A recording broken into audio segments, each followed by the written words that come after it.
Welcome to New Hampshire's Business. I'm Fred Coker. There's a clear population shift due to the pandemic, and it's happening nationally and here in New Hampshire. Here's a national stat from the Pew Research Center, and it shows that 22% have relocated or know somebody who did. That's about 1 in 5 Americans. That's significant. What about the Northeast, closer to home? COVID migration from the Northeast cities to New Hampshire and from New Hampshire to Florida is underway. According to the president of Ray the Mover, it's an Allied Van Lines moving company in Manchester, and Paul Nelson is the president. He said, and here's the quote, "We're seeing quite a shift altogether." And here is what he told me. Here's what else he told me. Business is up 30% in September, and he expects the same in October and November. The reasons? A COVID escape and working remotely. Inbound from New York City and Boston areas to New Hampshire mountains, and outbound from New Hampshire to Florida. That's where the moving vans are driving. So the obvious question is, how much of this impact in migration, how much of an impact is in migration in and out of New Hampshire having on housing in the state, if any? And with me to brief us on that is Russ Thibault, President of Applied Economic Research. Welcome, Russ. Great to be here, Fred. What do you think? Is this having an impact? I think it is. There's a lot of factors at play in the housing market. Very low interest rates, an improving economy, a very low inventory starting out. So we're really looking at a very hot housing market.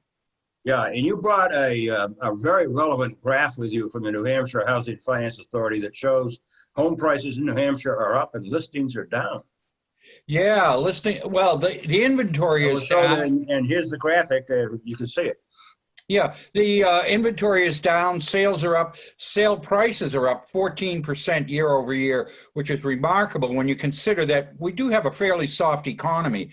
So low interest rates are part of it, a low inventory is part of it, not much construction is part of it, and people moving into New Hampshire from Boston and New York because of lifestyle preferences and because of a more affordable housing, although our housing is not terribly affordable to us. Yeah, and here is from the New Hampshire Association of Realtors. I had to bend down to pick it up. Here that supports what you just said. Pending sales of single-family homes up 30.7%. Inventory of single-family homes down 60.5%. Pending sales of condos up 40%, and inventory of condos down 43.2%. It makes the point. Yeah, it's remarkable that the condo market is harder than the single-family market, and I think that's probably because condominiums are more affordable than single-family homes. And we can't forget that while the housing market is strong for sellers, it's difficult for buyers, particularly low and moderate income buyers who are just priced out of this market totally. As you look ahead to the rest of the year, Russ, and into January, into 2021, the housing market, can it continue to percolate like this without inventory? And will it spur some new housing development?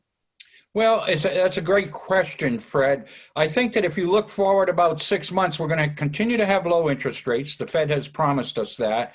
And the economy in New Hampshire is improving. We've picked up about 40 to 60,000 jobs since the bottom of the recession back in April, May. So the economy seems to be improving, although a little slower than it had been.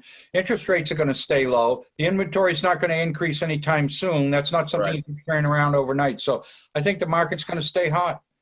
Okay. That's at least some good news in the midst of a lot of bad news. It's good news depending on which side you're on. Yeah, okay. Russell Thibault, President of Applied Economic Research. Thanks a lot. Great to be here, Fred.